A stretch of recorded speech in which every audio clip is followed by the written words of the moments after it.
de chaleur fatale. C'est un atelier qui s'inscrit dans un cycle de 2 rencontres co-organisées entre Horace et la Chambre de commerce d'Industrie 49. On a déjà réalisé un premier atelier au printemps sur la thématique de l'autoconsommation photovoltaïque collective. Donc, c'est des ateliers qui sont proposés en fait dans le cadre de la démarche EIT que Pauline représente pour le pôle développement durable de la CCI 49.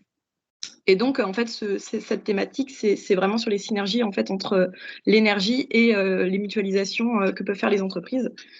De mon côté, Marion Le Bourris, je suis chargée de développement pour l'association Horace et je vais animer donc avec ma collègue Pauline Stewart qui est ici ce webinaire. Avant de commencer, petit rappel technique, je pense que vous en avez déjà entendu parler, mais merci de laisser vos micros et vos caméras coupés. On prendra aussi un temps à la fin pour répondre à toutes les questions, donc n'hésitez pas pendant toute la durée de l'intervention de poser vos questions dans le chat. Voilà. Et puis on les reprendra au fil de l'eau à la fin, ou bien si c'est vraiment très pertinent, très lié au sujet qui vient de se dire, on prendra le temps dans le cours de l'intervention.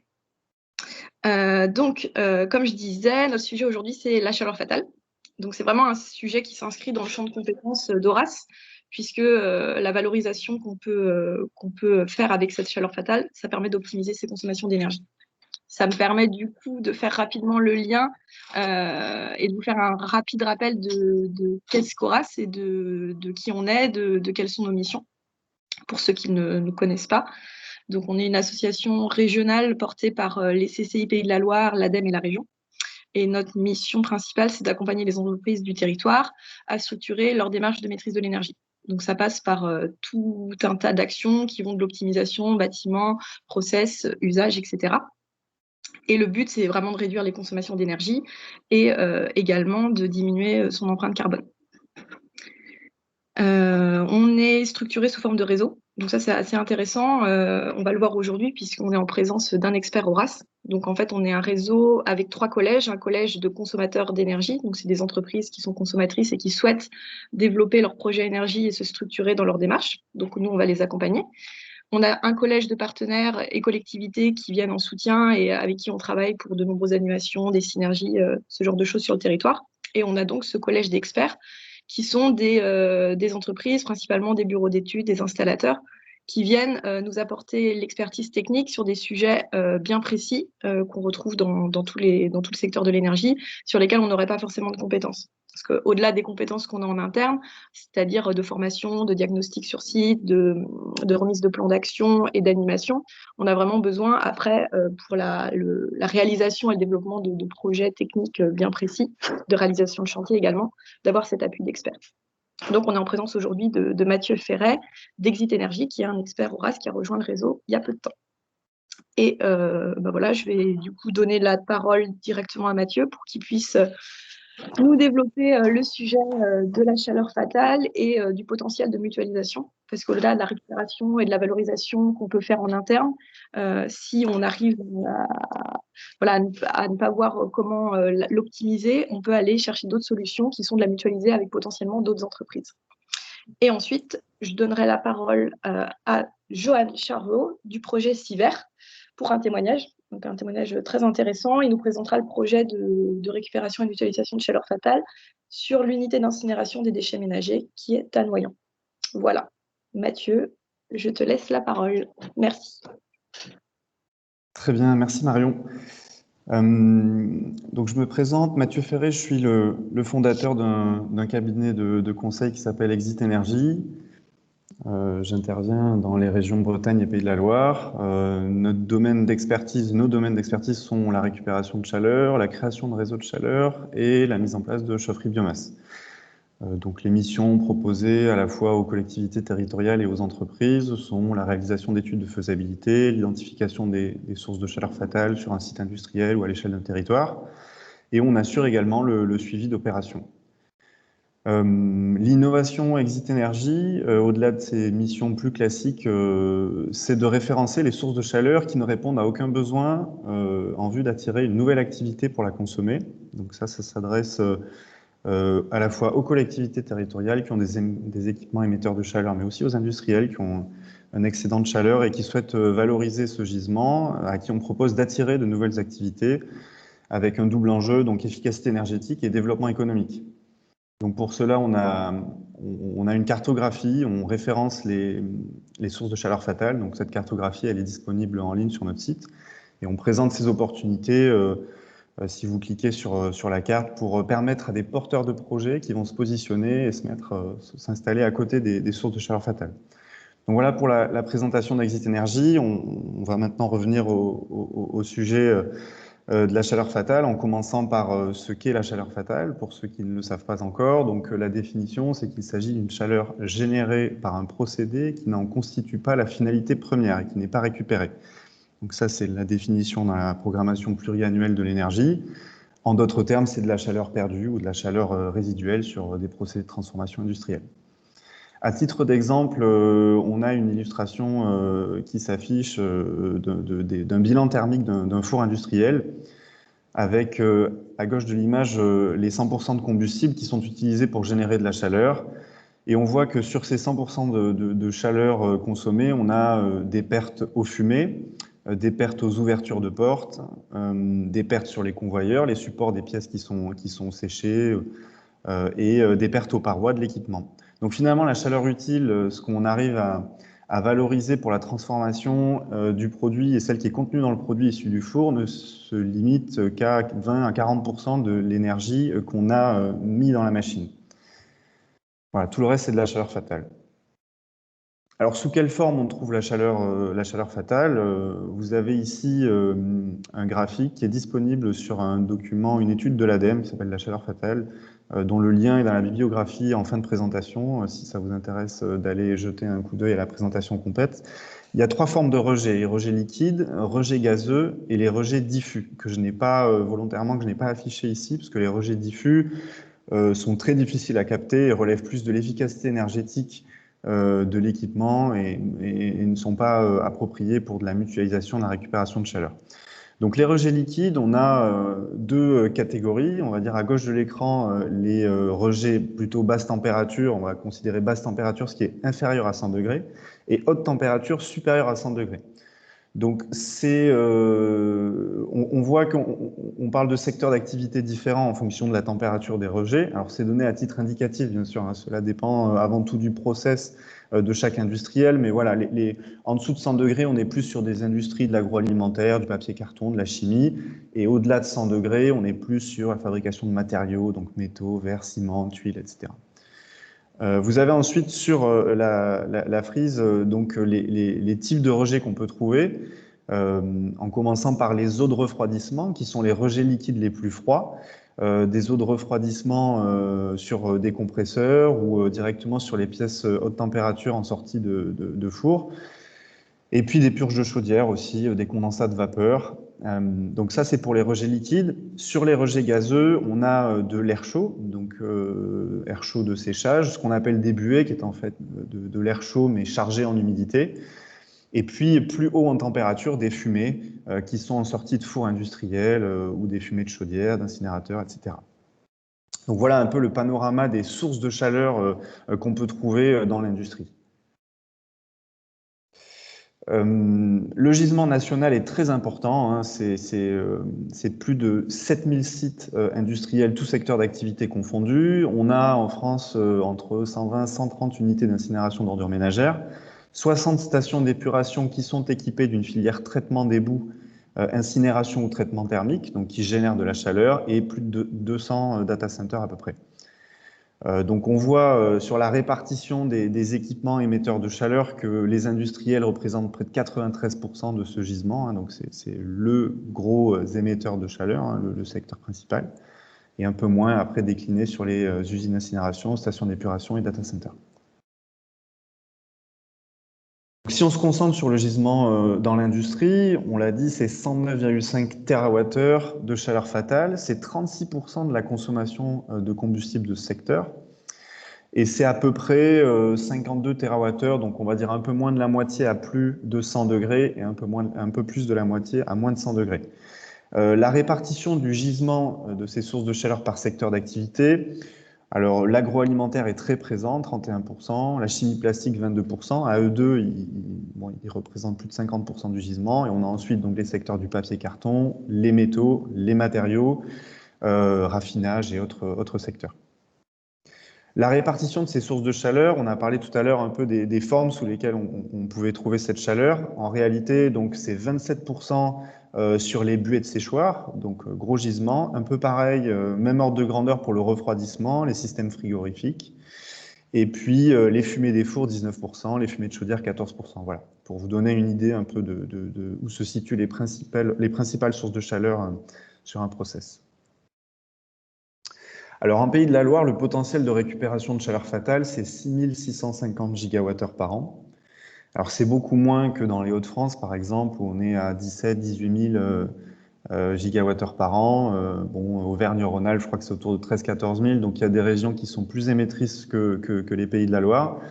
Mais 6650 gigawattheures, c'est quand même énorme. Alors, on a du mal à se rendre compte parce que ce sont des chiffres très important, mais par exemple, le plus gros réseau de chaleur dans la région, ou un des plus gros qui se situe à Nantes, à l'est de Nantes, le réseau ERENA, c'est 20 000 logements plus 190 équipements, et ça représente que 390 gigawattheures par an. Donc si on ajoute à ce réseau les deux autres réseaux nantais, on pourrait, avec ce gisement de chaleur fatale, couvrir les besoins de 12 villes comme Nantes. Donc c'est très important. La répartition de ce potentiel par secteur d'activité, ça c'est aussi très aléatoire en fonction de la région, mais ici, en Pays de la Loire, c'est beaucoup les industries agroalimentaires qui représentent plus de la moitié de ce gisement, 52%. Et les autres secteurs sont minoritaires, alors avec papier, carton, chimie, matériaux, métallurgie.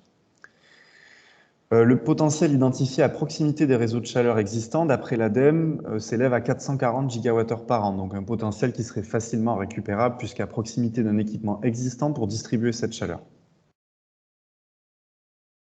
Alors cette chaleur, comment la récupérer? Donc ça dépend de la température à laquelle est le gisement. On a un gisement haute température supérieure à 60 degrés, donc les fumées, les buées, la vapeur de procédé, où là on peut capter directement cette chaleur grâce à des échangeurs. Donc un échangeur, il y a plusieurs technologies, des échangeurs à plaques, des échangeurs platulaires ou à contact direct.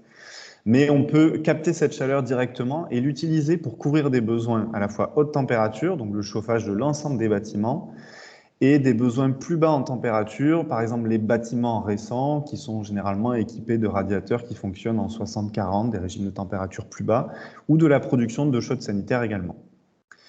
Évidemment, ce n'est pas le cas des gisements basse température, puisqu'on ne peut pas produire de la chaleur supérieure à 60 degrés quand la source de chaleur est elle-même en dessous de 60 degrés.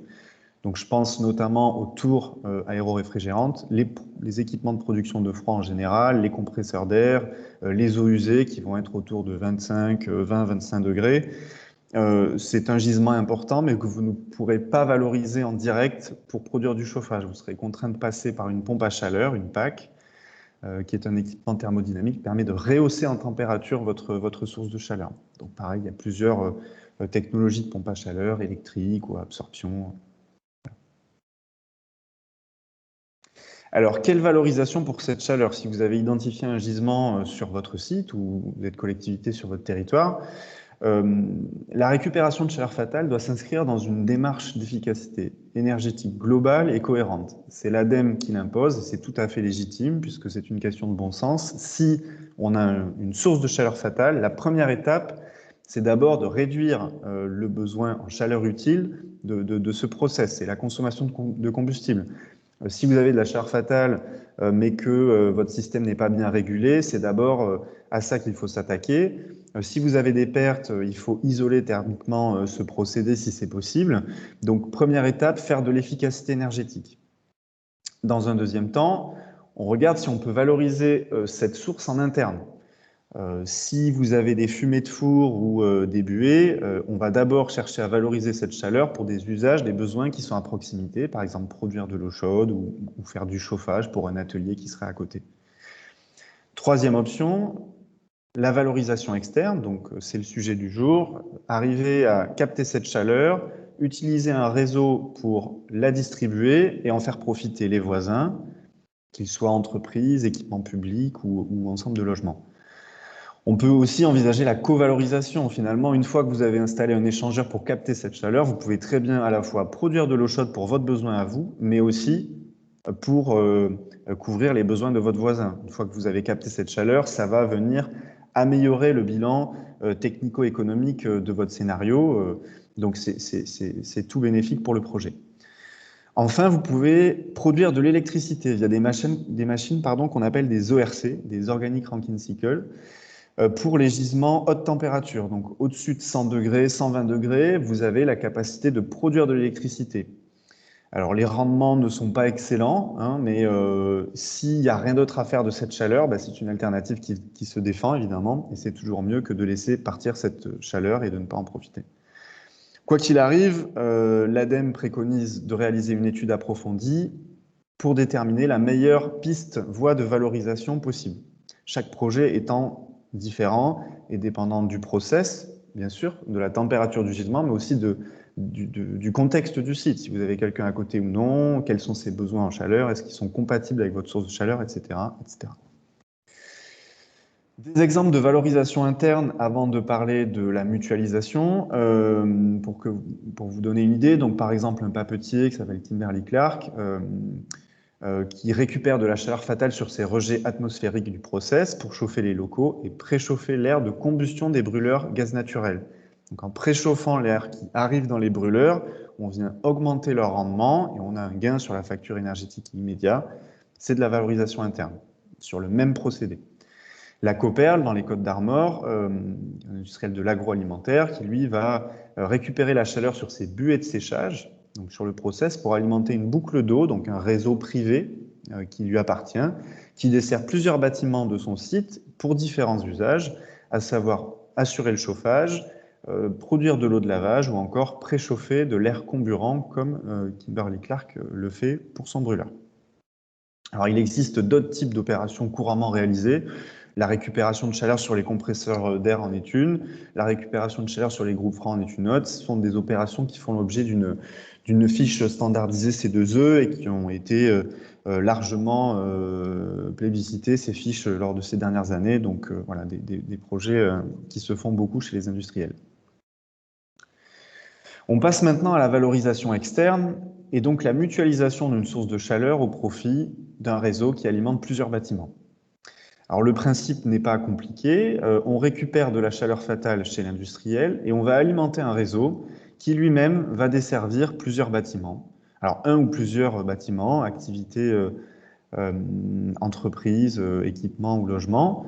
Ce réseau de distribution, il est généralement en acier préisolé et enterré sous voirie. Donc c'est l'image que vous avez à droite de l'écran, jusqu'à arriver sur un point de livraison qui est en chaufferie chez le consommateur de chaleur. Donc ça se matérialise par un échangeur à plaques, qui va permettre de céder les calories entre le réseau primaire, qui est alimenté à 70, 80, 90 degrés, vers les équipements secondaires de distribution du bâtiment du consommateur. Alors, quelques grands principes sur le volet technique. D'abord, quand vous captez de la chaleur chez l'industriel, si la production d'eau chaude est déjà, alors, chez le consommateur, si elle est déjà centralisée, c'est-à-dire que le consommateur a une chaufferie gaz qui alimente tous ses bâtiments, le raccordement à ce réseau ne nécessite pas de modifier les équipements de distribution secondaire.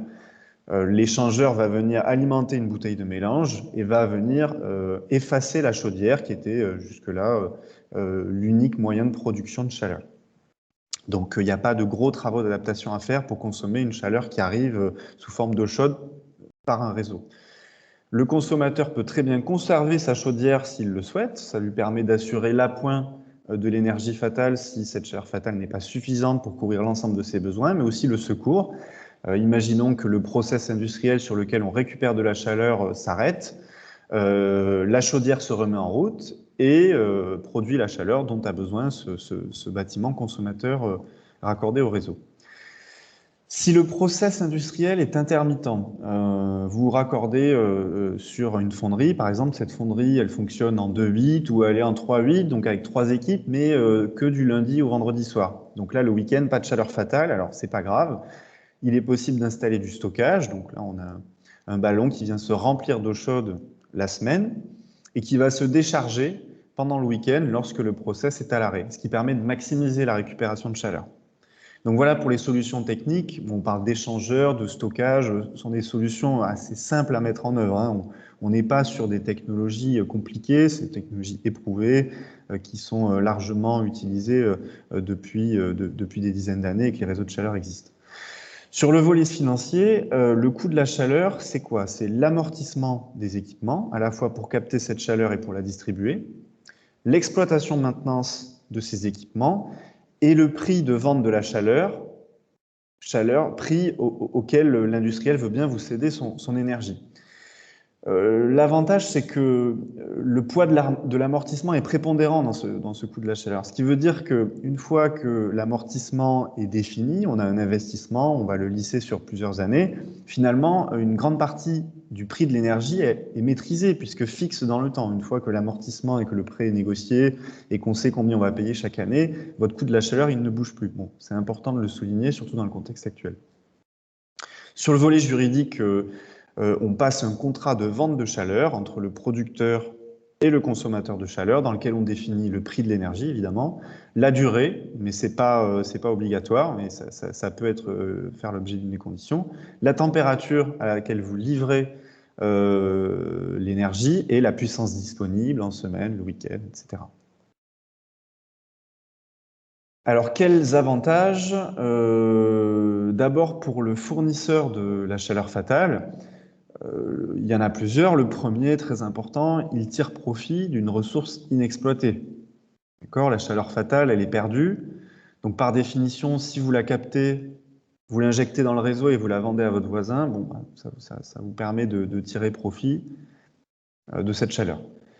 Faire des économies d'électricité, pourquoi? Parce que généralement, cette chaleur fatale, elle vous contraint de la refroidir.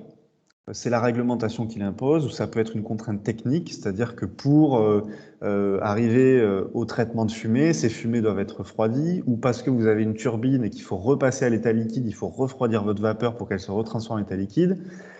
Généralement, on remarque qu'il faut refroidir ces effluents. Donc vous faites en plus des économies d'électricité sur le refroidissement. Troisième avantage, vous enrichissez une stratégie RSE, et ça vous permet bien sûr de communiquer sur ce type d'opération.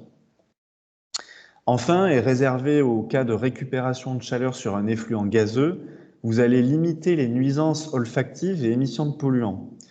Je prends un exemple, si vous récupérez de la chaleur sur des buées de four, dans l'agroalimentaire, souvent ces buées elles sont très odorantes parce qu'elles ont servi à déshydrater ou à faire cuire de la nourriture, donc de la matière organique. Donc ça veut dire qu'en récupérant ces buées, en les condensant, vous allez capter les nuisances olfactives et donc limiter ces nuisances pour les riverains. Donc ça, c'est un réel avantage parce que c'est une préoccupation pour les industriels qui sont dans ce cas-là. Donc ça, c'était les avantages pour le fournisseur de chaleur. Pour le consommateur, il bénéficie d'une énergie compétitive et stable. Compétitive parce qu'actuellement, on y reviendra tout à l'heure, les opérations de récupération de chaleur sont largement aidées. Donc on arrive à sortir des prix qui sont très compétitifs, même par rapport aux énergies fossiles, notamment le gaz. Et stable, on l'a vu, parce que le poids de l'amortissement est très important dans le prix final de l'énergie. Donc on a de la visibilité. Réduire ses émissions de CO2, puisqu'on vient remplacer une énergie fossile par de la chaleur récupérée, donc décarbonée. C'est en quelque sorte sa seconde vie à cette chaleur. Et enfin, vous pourrez communiquer sur la démarche vertueuse de l'entreprise. Vous êtes sur un projet d'économie circulaire, d'écologie industrielle et territoriale. Ce sont des projets très intéressants qui qui cochent pas mal de cases. Voilà, on contribue à la compétitivité des entreprises qui sont partie prenante sur ce type de projet. Et vous serez souvent pris pour exemple quand il s'agit de présenter des démarches comme aujourd'hui, parce qu'il y a finalement assez peu de projets actuellement. Donc voilà, ce sont des projets intéressants. Les étapes pour préparer la mutualisation. Alors, dans un premier temps, l'émergence du projet, donc la prise de contact et la constitution d'un groupe de projet. Vous allez, dans un premier temps, identifier l'animateur de la démarche EIT sur votre territoire, rencontrer les entreprises partenaires et éventuellement missionner un prestataire conseil si c'est nécessaire. Je propose qu'on s'arrête peut-être 5 minutes sur cette première étape. Je vais rendre la parole à Pauline. Oui. Est-ce que... Oui, alors effectivement, je peux rebondir sur ce que vous disiez, et notamment parce qu'on vous parle d'EIT depuis tout à l'heure, et donc Mathieu a redit ce que ça signifiait dans notre jargon, c'est écologie industrielle et territoriale, mais peut-être pour vous en redire un tout petit peu, c'est un pilier de l'économie circulaire, et qui veut simplement dire qu'on essaie de favoriser les collaborations entre entreprises, notamment sur les zones d'activité, dans l'optique d'optimiser les ressources. Ces démarches-là, elles peuvent prendre plusieurs formes. D'une part, ce qu'on appelle, nous, les synergies 1 pour 1, c'est-à-dire une entreprise a des matières dont elle n'a plus besoin et elle peut le céder ou le vendre à une autre entreprise, donc pour allonger sa durée de vie et d'utilisation. Et l'autre manière de faire de l'EIT, c'est la mutualisation de locaux, d'équipements, et puis ça peut être de plein d'autres choses, de livraison et notamment d'énergie. Je donne juste un peu l'exemple, le Graal, un peu pour les gens qui s'intéressent aux collaborations interentreprises. Ça peut être notamment d'essayer d'introduire ce raisonnement-là dans l'implantation même des entreprises sur un territoire pour associer vraiment une entreprise à côté d'une autre entreprise pour qu'ils favorisent l'optimisation comme ça. Donc, et c'est là où j'en reviens sur Mathieu, vous me donniez la main là-dessus. Nous, on travaille beaucoup sur les territoires, sur ces questions-là. Et comment on le fait? Alors, on arrive sur une zone d'activité, on rencontre d'abord individuellement des entreprises pour faire ce qu'on appelle une étude de flux, c'est-à-dire on voit avec eux ce qui rentre et ce qui sort dans leur entreprise, donc tout type de matière, les énergies, etc. Et on en profite pour aussi recenser les envies de projets collectifs. Et une fois qu'on a ces informations-là, on les croise entre elles et ça peut donner d'une part lieu à, on met ensemble, on met en contact des entreprises qui auraient des besoins et des offres qui correspondent et on essaie de développer les projets collectifs. Donc un exemple, comme vous disiez Mathieu, en énergie, il y a des gens qui arrivent au moment où on parle de ça. Sur les questions d'énergie, on a quelques exemples à donner. Celui que je peux vous donner, qui est le plus récent, c'est sur ANGS, le CIEMAL, donc le syndicat d'énergie, a voulu lancer un projet d'autoconsommation collective et il s'est tourné vers nous notamment pour qu'on puisse lui donner le mettre en relation avec des entreprises qui avaient justement des gros consommateurs ou des gros producteurs d'énergie dans un territoire donné. Et après, on a organisé des rencontres pour essayer de croiser les besoins et les chiffrages, etc. Ah, alors, Michel, est-ce que vous pouvez fermer votre micro, s'il vous plaît? Donc voilà, c'était juste pour vous donner un exemple. Mathieu, si vous voulez que j'aille plus loin, vous me dites, sinon on peut en parler plus tard. Comme vous voulez, je peux reprendre la main et puis... Oui, je vous propose de reprendre, et puis s'il y a des questions plus complètes sur nos démarches, n'hésitez pas à en parler tout à l'heure. Ok. Donc, première étape sur l'émergence du projet, c'est vrai que c'est favorisé par l'arrivée par ces chargés de mission, animateurs IT sur le territoire qui sont là pour vous accompagner. Donc ça, voilà, ils seront là sur cette première étape et c'est très important. La deuxième étape, pour préparer un projet de mutualisation, c'est de collecter les données et de visiter les sites. Donc, c'est ce que vient d'expliquer Pauline. Voilà, rédiger une grille de collecte, collecter les données d'entrée, définir des scénarios de mise en œuvre de la synergie qui soient compatibles avec toutes les entreprises partenaires. Et puis, quand on est prêt, faire réaliser une étude de faisabilité sur laquelle je vais revenir par la suite, rechercher des sources de financement ensuite et choisir un montage juridique adapté à votre projet. Donc, structure juridique porteuse, est-ce que c'est un réseau public, privé, etc. Donc, il y a pas mal de sujets. Petit focus sur l'étude de faisabilité réalisée par un prestataire. Il y aura au moins 3 volets dans cette étude. Premier volet étude énergétique, où là on va cartographier en fait les gisements et besoins de chaleur à l'échelle du site, des sites, donc celui producteur et ceux consommateur. identifier les actions d'économie d'énergie pour les raisons que j'évoquais tout à l'heure, à savoir inscrire ce projet dans une démarche efficace globale. Donc, d'une certaine manière, on s'assure que cette chaleur fatale est réellement fatale. C'est-à-dire que si vous avez un rejet de chaleur et qu'en fait on peut l'éviter en exploitant mieux ou en isolant mieux, bon, bah c'est évident que ça n'a pas de sens de valoriser cette chaleur chez son voisin. Le mieux, c'est juste pas la produire. Et puis on définit des scénarios de couplage entre les gisements et les besoins en fonction des températures, des débits, etc. L'étude technico-économique des scénarios de récupération de chaleur, donc là, va porter sur la quantité d'énergie fatale valorisable. Est-ce que c'est faisable techniquement? Et surtout, combien ça coûte en investissement, en exploitation? Quel temps de retour? Et quelle subvention est éligible pour ce projet? Enfin, on réalise un bilan environnemental pour quantifier les émissions de CO2 évitées. Donc voilà, ces études-là, elles sont financées par l'ADEME à hauteur de 50%, plus 10 à 20% si vous êtes une PME, 20% si vous êtes une collectivité territoriale, donc 70% pour une collectivité territoriale du montant global de l'étude. Donc ça, c'était pour la préparation du projet. Si l'étude de faisabilité conclut que c'est faisable, que c'est intéressant, on passe ensuite en réalisation, où là, on commence par une contractualisation avec les entreprises partenaires, hein, puisque voilà, il faut inscrire ça dans une convention. Donc on contractualise, on passe des contrats de travaux pour réaliser le réseau de chaleur et adapter les équipements existants, installer les équipements de captage de la chaleur. Et puis, on peut être amené à passer des conventions de servitude si le réseau passe sous voirie publique ou traverse des entreprises voisines, etc.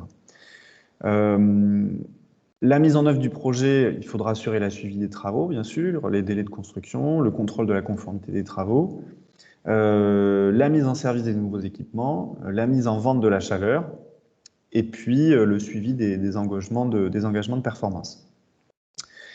Dernière étape, une fois que c'est en fonctionnement, valoriser les résultats de la synergie interentreprise. Bien sûr, c'est très important. On met en place un suivi des gains financiers environnementaux et puis on communique en partenariat avec les CCI, les chargés de mission EIT sur les bénéfices de l'opération parce qu'elle est reproductible sur d'autres entreprises.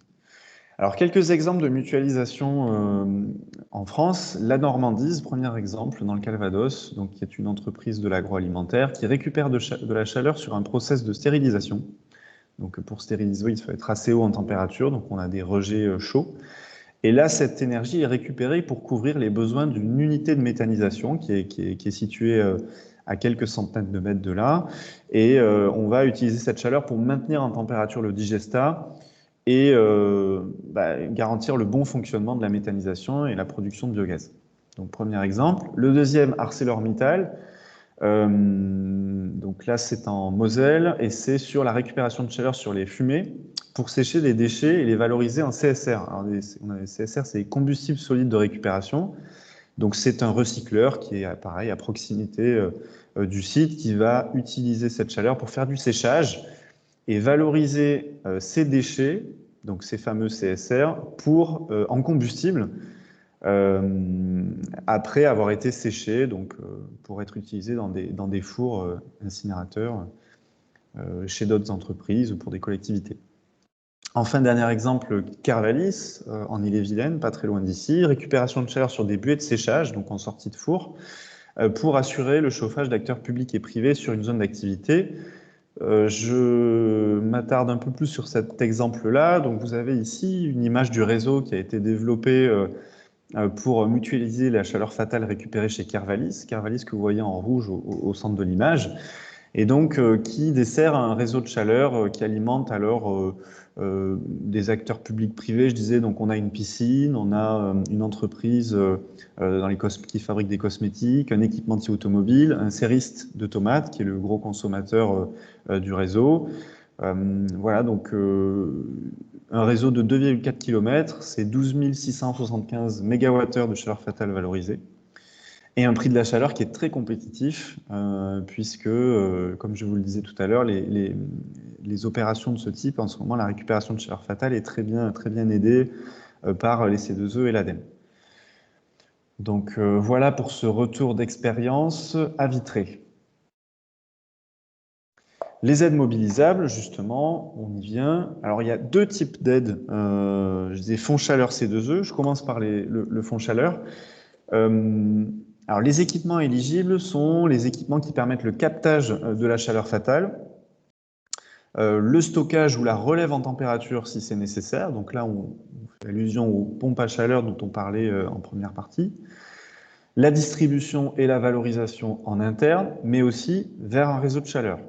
Toute la tuyauterie pour distribuer cette énergie est éligible. Les conditions d'éligibilité sont la valorisation de l'énergie récupérée vers un autre procédé unitaire et sous forme de chaleur, c'est-à-dire que si, comme Kimberly-Clark dont je parlais tout à l'heure, vous récupérez l'air chaud et vous le renvoyez vers le brûleur, là on est sur un seul process, un seul procédé, donc ce n'est pas éligible. Si vous prenez la même chaleur, mais que vous l'utilisez pour produire de l'eau chaude sanitaire ou faire du chauffage de l'atelier qui est à côté, là, on rentre dans le périmètre du fonds chaleur. Le remplacement d'équipements existants est éligible à condition qu'on accroît la quantité de chaleur valorisée. Et enfin, l'ADEME impose d'avoir mené une étude préalable pour s'assurer que vous êtes bien dans cette démarche d'efficacité énergétique globale.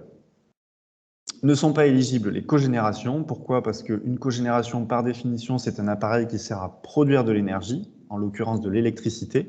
Donc, on sort de la définition, je ne sais pas si vous vous souvenez, mais voilà, c'est un process qui n'a pas pour finalité de produire de l'énergie. C'est ça, de la chaleur fatale. Sinon, une cogénération, on va plutôt parler d'efficacité énergétique. On a de la chaleur, donc on la valorise pour faire autre chose. Les ORC, dont je parlais tout à l'heure, pour produire de l'électricité, ne sont pas éligibles non plus. Les équipements d'appoint secours, c'est-à-dire la chaufferie gaz qui sert à faire l'appoint quand le process chaleur fatale ne tourne pas, n'est pas éligible également. Et enfin, si vous avez une mise en conformité de l'installation qui est obligatoire, alors les travaux que vous ferez pour mettre en conformité votre installation n'est pas éligible puisque vous êtes de toute façon, quoi qu'il arrive, obligé de faire cette opération. Alors, ce fonds chaleur, comment il fonctionne? Sur d'abord l'aide à la décision, donc la partie gauche en orange que vous voyez à l'écran, donc sur les études préalables, c'est ce que je disais tout à l'heure, 50% minimum et 10 à 20% selon la taille de l'entreprise. Ça fonctionne pour l'audit énergétique et pour les études de faisabilité. L'investissement maintenant, c'est jusqu'à 30% plus un bonus de 10 à 20% selon la taille de l'entreprise pour le captage de la chaleur, et jusqu'à 60%, plus bonus de 5 à 10% encore selon la taille de l'entreprise, pour le réseau de distribution. Donc c'est un calcul qu'on fait avec l'ADEME au moment de l'étude de faisabilité, voilà, pour bien border le projet. Et c'est défini sur la base des coûts d'investissement du projet, encadré par deux critères. Donc, sachant que le taux d'aide maximum selon la nature des équipements et le temps de retour seront calculés après aide supérieure à 24 mois, c'est-à-dire en dessous d'un temps de retour de 2 ans, l'ADEME ne vous aidera pas, parce qu'on considère que le projet est suffisamment rentable. Excusez-moi Mathieu, Julie ne voit pas les slides. Est-ce que les autres participants, vous avez également un problème pour voir les slides? Parce que moi, je les vois très bien. Si vous êtes... De mon côté, c'est bon aussi. Ok. Alors, Julie, je ne sais pas comment vous résoudre ce problème. Je vais essayer de vous envoyer des suggestions en petit message privé. Je vous en prie, Mathieu. Alors, Julie, c'est enregistré, donc au pire, il y aura le replay. Voilà. Je vous en prie, Mathieu. Donc le deuxième mécanisme, enfin ce dispositif de financement après le fonds chaleur, ce sont les certificats d'économie d'énergie. Donc là, c'est uniquement une aide à l'investissement. Il n'y a pas d'aide à la décision sur le volet études, préparation du projet, où là, il existe une fiche standardisée qui est la RES CH 108, récupération de chaleur fatale pour valorisation sur un réseau ou vers un tiers. Et les conditions pour la délivrance de ce certificat, ces certificats, c'est le volume de chaleur valorisé. On doit être en dessous des 12 gigawattheures par an. Et la mise en place doit être réalisée par un professionnel. À la fin, vous obtenez la prime au moment où vous pouvez fournir le contrat de fourniture de chaleur, qui est en fait la preuve de réalisation du projet. Ce montant de certificat, il est calculé de la manière suivante, c'est la quantité de chaleur nette utilisée dans le réseau de chaleur en kWh par an, fois un coefficient d'actualisation. Vous obtenez ainsi des kWh Qmax, qu'on appelle, que vous pouvez ensuite convertir en prime C2E en fonction du cours du C2E au moment où vous réalisez le projet. L'articulation ADEME C2E pour l'aide à l'investissement. Donc, il ne vous aura pas échappé qu'on a donc deux dispositifs qui se superposent sur la partie investissement. Et pour cela, l'ADEME a défini des règles qui permettent une articulation entre ces deux dispositifs. Si l'énergie valorisée est inférieure à 6 GWh par an, c'est la fiche C2E standardisée qui s'applique, et auquel cas vous n'êtes pas éligible au fonds chaleur. Si c'est un dossier spécifique, notamment pour les entreprises qui sont soumises aux quotas de CO2, vous devrez choisir entre les C2E et le fonds chaleur. Enfin, il y a une exception pour les systèmes thermodynamiques, dont les pompes à chaleur, où vous avez la possibilité d'articuler, donc de cumuler C2E et fonds chaleur. L'énergie valorisée supérieure si l'énergie valorisée est supérieure à 6 GWh par an, alors une articulation est également possible. En cas d'articulation, le projet fait l'objet d'une étude économique menée par l'ADEME, toujours pour être sûr qu'on ne vient pas faire basculer le projet sur un temps de retour inférieur à 2 ans. On tient compte d'une aide C2E avec un prix de 5,5 € par mégawattheure Qmax. Ça, c'est actuellement, et ça change à partir de 2022, ce sera certainement 6 ou 7,5 € par mégawattheure Qmax à confirmer par l'ADEME. Si vous avez un projet, vous pouvez les solliciter.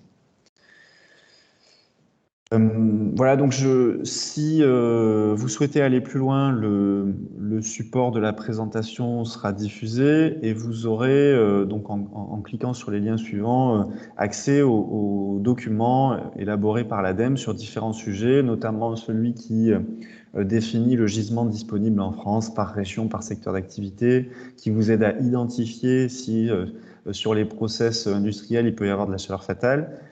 Il y a également une étude sur le financement des investissements sur des projets de récupération de chaleur industrielle. Donc pareil, un travail qui a été fait par un cabinet, un cabinet financier, donc sur le montage des projets, les financements, etc. Vous avez aussi un guide à la rédaction d'un cahier des charges pour l'étude de faisabilité. Si vous souhaitez lancer une étude, ce guide vous aidera à rédiger un cahier des charges. Et enfin, pour constituer un dossier de demande de financement, sur ce lien-là, vous accéderez à la page prévue à cet effet sur le site de l'ADEME. En conclusion, je rappelle que par rapport à ce qu'on s'est dit, la chaleur fatale représente un gisement d'énergie qui est très important, où clairement tout reste à faire. Le potentiel est énorme. Des chargés de mission, des animateurs présents partout sur le territoire pour vous accompagner sur ces sujets-là. Donc n'hésitez pas à les solliciter. Si vous avez de la chaleur ou si vous pensez que votre voisin a de la chaleur et que vous avez identifié qu'une entreprise est susceptible d'avoir de l'énergie sur votre zone d'activité, sur le territoire, il faut les solliciter et impulser cette dynamique de projet. Le contexte des aides est très favorable en ce moment, à la fois pour étudier et pour financer votre projet. On est sur des projets qui sont rentables, avec des temps de retour intéressants, qui répondent aux objectifs et aux contraintes des entreprises, et des prix de la chaleur qui sont très compétitifs, in fine, pour les consommateurs.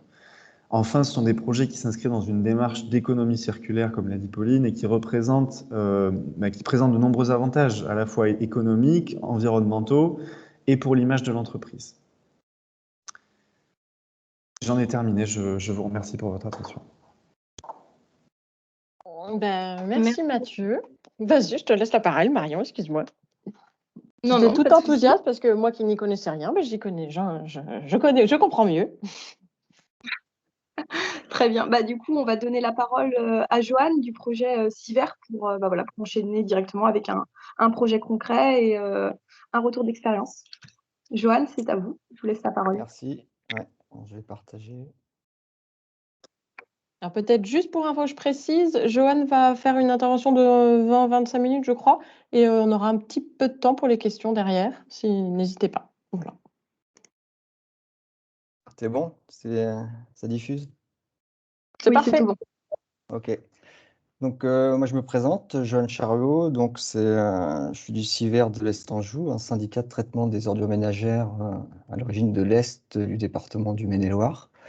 Et je fais tout ce qui est le suivi environnemental et technique de l'UVE. Et maintenant aussi, vous allez voir le projet de centre de tri qui est en cours de construction, presque finalisé. Donc, en préambule, je vous présente le territoire du CIVER, donc, qui, sur la carte, vous le voyez, représente les 3/4 du département du Maine-et-Loire à compter du 1er janvier 2022. Donc ça, c'est suite à la réorganisation territoriale. On est composé de 2 syndicats de collègues, 2 communautés de communes et une communauté d'agglomération. Donc la tache blanche au milieu, c'est Angers-Loire Métropole. Donc notre territoire, c'est 310 000 habitants avec comme plus grosse commune la ville de Saumur, 30 000 habitants. Donc c'est un territoire rural. Et donc notre compétence, c'est le traitement des déchets ménagers. Donc sur notre syndicat, il y a la complémentarité des filières, donc c'est-à-dire la valorisation matière avec la collecte sélective et donc le centre de tri, du compostage, donc réalisé à l'aide de composteurs chez le particulier, et de la valorisation énergétique, l'UVE, qui se situe sur la commune de Las, donc à Noyant-Village. Donc, quand on parlait de valorisation matière, il va y avoir un nouveau centre de tri qui a été terminé en termes de construction et qui est en phase d'essai sur l'ancien site de Biopôle à Angers. Donc, il ouvrira en avril 2022. Donc, c'est 15 équipements de tri mécanisés. On pourra trier les plastiques. La capacité horaire, c'est 12 tonnes 5 et ce sera 55 personnes sur site qui vont travailler. Pour le compostage, depuis 2006, le CIVER a distribué à peu près 18 500 composteurs sur son territoire. Donc maintenant, on va attaquer directement le projet qui nous concerne aujourd'hui, donc la valorisation énergétique sur l'UVE Salamandre. Donc c'est une UVE qui, en 2020, a traité 118 000 tonnes de déchets, dont 55 000 tonnes du territoire du syndicat. Donc ces déchets sont incinérés, ils créent de la vapeur et ça permet d'alimenter un turbo-alternateur qui, lui, va produire de l'électricité. Donc, en termes de production, c'est 70 000 MWh par an d'électricité qui est produit. Donc, ça correspond également à la consommation d'une ville de 30 000 habitants, donc Saumur. Donc, en 2014, on a engagé une réflexion pour récupérer et valoriser la chaleur fatale. Donc, la chaleur fatale, c'est l'usine dans son process. Donc, on utilise la pression de la vapeur qui est à 60 bars. On la ramène à 0 bar. Et par contre, la vapeur est toujours, elle n'est pas condensée. On n'utilise pas cette énergie. Donc, l'idée, c'est d'aller rechercher cette énergie pour plusieurs raisons. Limiter les coûts. On en a parlé tout à l'heure avec Mathieu, et notamment sur la TGAP, puisque à l'avenir, seul le critère énergétique permettra de bénéficier de coûts réduits sur la TGAP, et puis également avoir une meilleure valorisation énergétique et environnementale. Donc l'énergie qui est récupérable, c'est 150 000 MWh par an qu'on va récupérer sur une température comprise entre 45 et 55 degrés. Donc là, je vous ai mis le schéma qui permet de déterminer en fait l'énergie disponible sur l'usine. C'était le bilan annuel thermique 2014 où on voit, alors je ne sais pas si vous voyez ma souris, l'énergie que l'on va récupérer va se situer à ce niveau-là, donc ce qu'on appelle les pertes aérocondenseurs. Et tout à l'heure, on parlait aussi de l'énergie des fumées.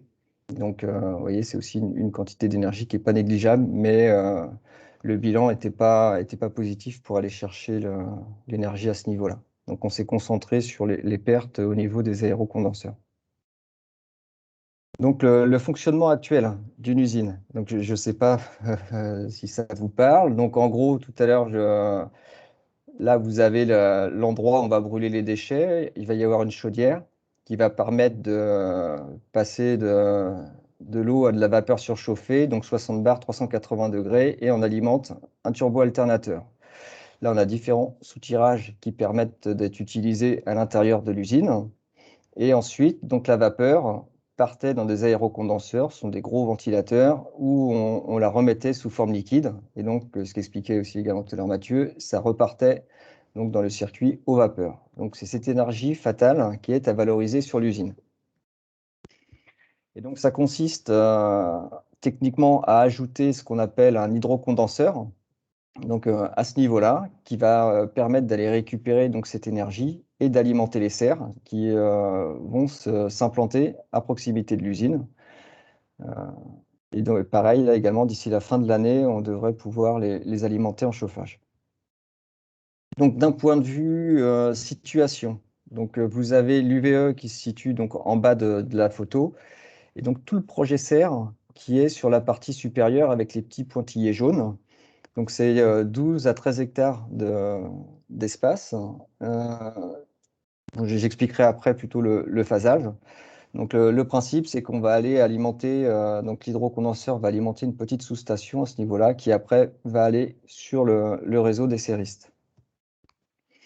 Donc là, vous avez des photos en fait du projet avec l'implantation de petits carrés jaunes de l'hydrocondenseur, le réseau souterrain qui va alimenter la sous-station, donc qui est le bâtiment là en bas à droite, et ensuite on voit le réseau qui repart à proximité de l'usine pour alimenter le réseau des serristes avec donc l'hydrocondenseur en photo ici, qui est un hydrocondenseur d'une puissance de 18 MW.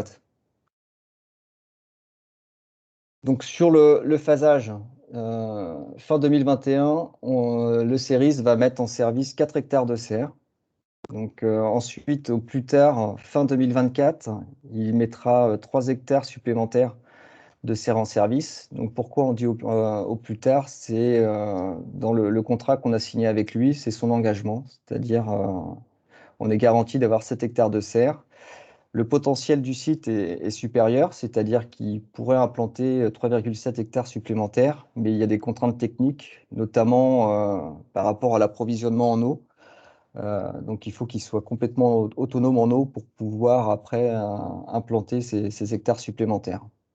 Donc en termes de consommation, donc les serres, c'est à peu près 3500 MWh par hectare et par an. Donc après, évidemment, c'est une consommation qui va varier en fonction des conditions climatiques. Dans le contrat, on a également inscrit que dans tous les cas, le CIRIS s'engageait à consommer 3100 MWh par hectare et par an. D'un point de vue de l'emploi, qui est aussi un critère très important sur ce projet, c'est 10 à 15 personnes à l'hectare, selon les données du CIRIS. Donc l'implantation des serres, donc en bas à droite, là, c'est où se situe l'UVE. Donc on voit les différentes phases. Là, si vous voyez ma souris, c'est la première phase qui est sur cette partie-là. Juste au-dessus, ça sera la deuxième phase de 3 hectares. Et donc la troisième phase verrait le jour en partie sud, donc à la limite avec l'UVE. Donc pour pouvoir implanter son projet, le CERIS a dû faire des récupérations d'eau, donc avec un gros bassin qui est actuellement en partie nord de 90 000 m3 et un autre bassin qui est prévu pour la troisième phase en partie sud. Ensuite, vous avez sur ce projet différentes dynamiques qui sont venues se rajouter, et notamment l'implantation d'une station de GNV. C'est-à-dire que pour pouvoir installer les serres, il avait besoin d'une installation de secours, donc une chaufferie gaz. Et pour amener le gaz, il fallait un projet qui était un consommateur régulier, ce qui n'est pas le cas de sa chaufferie. Donc, il a été décidé l'implantation d'une station GNV juste au-dessus des serristes. Alors, à l'origine, tout le secteur là, que vous avez pu voir tout à l'heure, c'est une ZAC qui avait été mise en place par le président de la communauté de communes de Noyant-Village. Donc là, vous avez une vue de la future station qui sera mise en place. Donc là, maintenant, ce qui est important, c'est de voir en fait tout ce qu'a pu générer ce projet sur ce territoire et autour de l'usine. Donc tout d'abord, vous avez toute la dynamique qui est liée aux déchets. Donc l'usine qui a été implantée en 2004 sur la commune de Las permet de traiter les déchets donc, du territoire du Siver, donc en produisant de l'électricité. Donc, on a ces 118 000 tonnes de déchets qui entrent en moyenne tous les ans et vous avez 96% de valorisation. et notamment sous forme d'énergie, donc avec la partie qui est revendue qui tourne autour de 60 000 MWh par an. Ensuite, donc, on a le projet qui va venir se rajouter des serres avec la valorisation de la chaleur fatale. Donc là, on est sur une température donc, qui est relativement basse, ce qui a compliqué énormément la mise en place du projet. Donc, on va partir de chez nous à peu près à 55 degrés pour arriver chez le serriste à 52 degrés.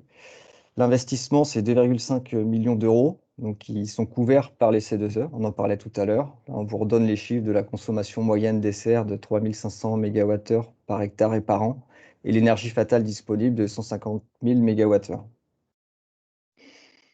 Donc après, bon, on est sur l'idée du serriste, c'est quand même de surfer sur la mode de la production française et donc de consommer en local pour sa production de tomates et de concombres.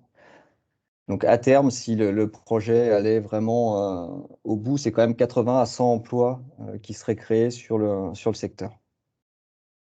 Donc lié à sa chaufferie gaz, comme j'ai pu vous le dire tout à l'heure, il y a eu l'implantation en fait de la station GNV, bio-GNV, donc avec un autre projet qui vient à côté, qui est le parc automobile éthique avec le mobile éthique. Donc c'est un projet qui fonctionne également avec des C2E et qui permet d'aider les personnes donc dans les territoires ruraux avec des emplois qui ne sont pas forcément fortement rémunérateurs, de les aider à pouvoir se déplacer et donc à leur fournir un véhicule, que ce soit leur vélo, trottinette, voiture, qui fonctionne soit au gaz, soit à l'électricité, et qui est financé pour partie par les C2E.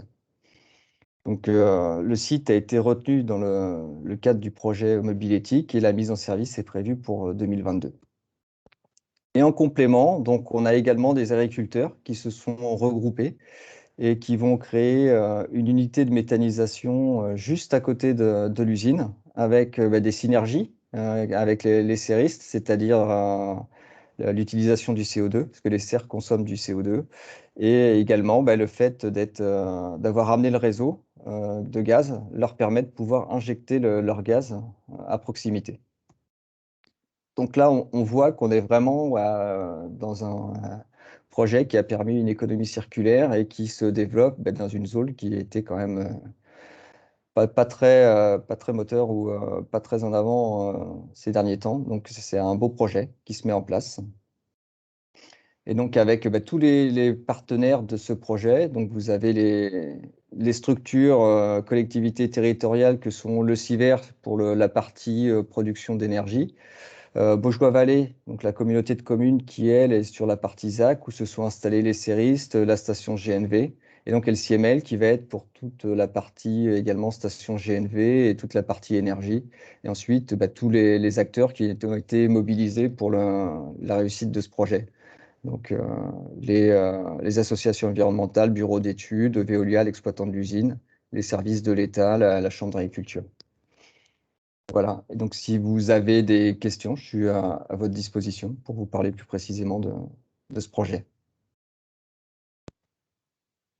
Merci Johan. Il n'y a pas eu de questions pendant votre intervention, qui pour moi est vraiment passionnante parce que ça illustre la logique économie circulaire avec pluri-acteurs et qu'on peut aller toujours un peu plus loin dans le raisonnement en adoptant cette logique-là d'essayer d'optimiser toujours, on peut aller très loin. Du coup, effectivement, est-ce que certains d'entre vous avaient des questions? Comme on vous l'a dit au préalable, on pourra adresser les supports à l'issue de la rencontre, mais n'hésitez pas, on a les intervenants en direct avec nous, si jamais il y a des besoins, alors soit d'éclaircissement, soit des questions en lien avec un projet que vous auriez, vous, ou des points qui n'ont pas été abordés encore et qui pourraient l'être. On a un peu de temps. Sinon on peut s'arrêter bien évidemment maintenant. Mais la parole est à vous, ou l'écrit d'ailleurs.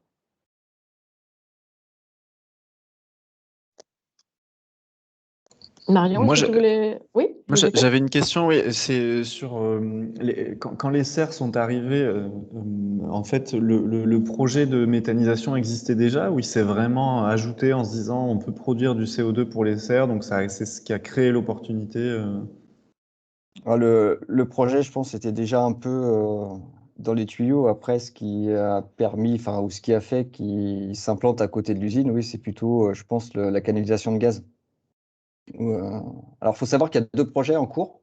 Il y a celui qui va s'implanter juste à côté des serres et il y en a un autre qui va s'implanter à peu près à 10 km et qui sera également sur le réseau. Donc, ils ont deux projets de méthanisation, les agriculteurs de Baugé, les agriculteurs de Noyant, qui ont eu la même idée en même temps et qui vont se développer. Par contre, pour le CO2, ça sera plus sur celui qui est à proximité directe. Mais c'est pas ça qui a fait ils se sont installés à côté de l'usine. Ouais, c'est plus l'arrivée du gaz du coup, enfin Ouais. du tuyau pour pouvoir injecter le biogaz de la méthane. Ok, merci.